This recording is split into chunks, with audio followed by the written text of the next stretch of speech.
Ahoy kabayan, welcome to my vlog. Ngayong araw naman po ay sasagot tayo sa katanungan ng ating isang kababayan na nag-comment sa akin na si Striker Viper. Shoutout sa iyo kabayan, maraming salamat sa pagsubaybay sa aking YouTube channel. Ito po ang tanong niya kabayan. Boss, yung pag-uwi mo ba ng Pinas, yung 2 months mo na bakasyon ay naipon mo yun na leave? At saka, sagot ba ni company yung airfare back and forth? Yun ang sasagutin natin. Yung leave kong 2 buwan, kabayan, tama po, yun po ay naipon kong leave ng bali 2 taon.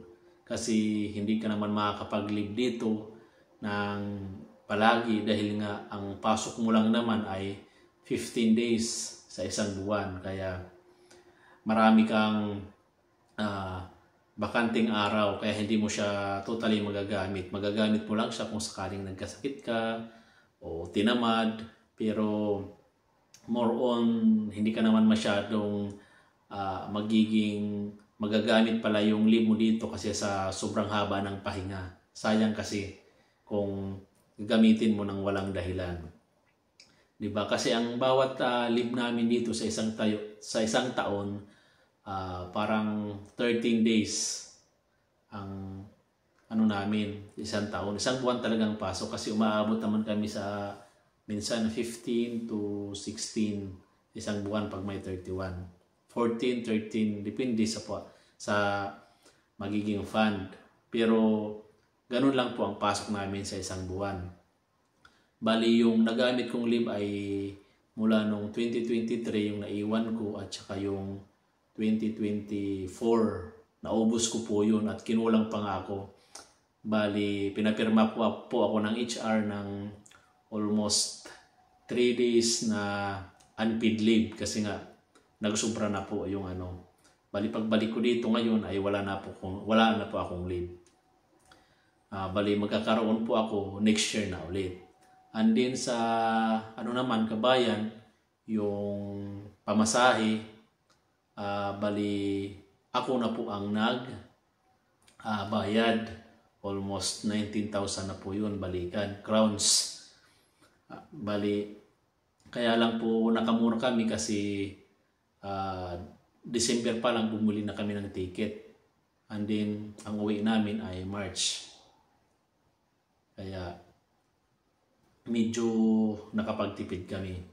Pero depende po yun kung ang ano kasi namin, ang nangyayari po sa amin dito, kaya po kami na ang sumagot dahil nga po ang pinirmahan talaga namin sa Pilipinas ay mayroon sagot po talaga ni employer namin yung yung pabalik, back and forth.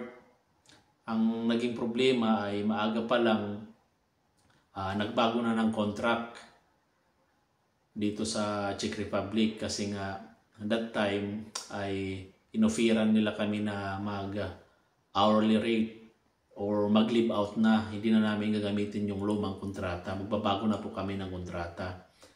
Once na mag leave out ka, tapos yung kontrata mo ay yung galing sa Pilipinas, yung original contract na may free ticket, balikan, back and forth. Pag once na mag-leave out ka, ibibigay yan sa'yo cash. Hindi pala cash. Ano pa sa sahod, idadagdag. Kaya may ano din.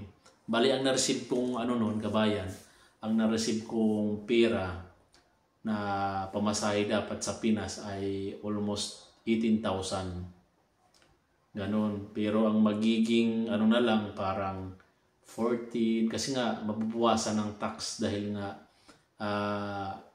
dinagdag pa sa sahod. Diba? Ang nangyayari nun, kaya ako na po ang nagpaluwal ng pamasahe ko papuntang Pinas.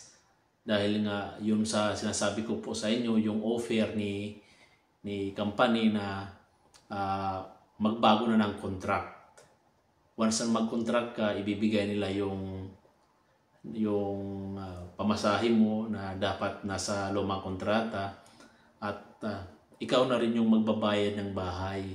Kaya yung pamasahe na yun Yung pamasahe na yun ay binigay ni company sa amin para pamasahe ay mapupunta lang sa pag-down mo sa bahay kasi nga hindi na nila shoulder or hindi na free yung accommodation pag once na nagbago ka na po ng contract. Kaya yun mga kabayan, yun ang nangyari. Kaya sa uulitin ko po, yung 2 months kong vacation ay bayad po yun. And then yung ticket po namin pabalik dito sa pauwi at pabalik dito sa Czech Republic ay shoulder na po yun namin dahil nga nagbago na po yung aming kontrata dito sa Czech Republic bago pa po kami umuwi. Kaya yun lang mga kabayan. Salamat po sa lahat. Bye-bye.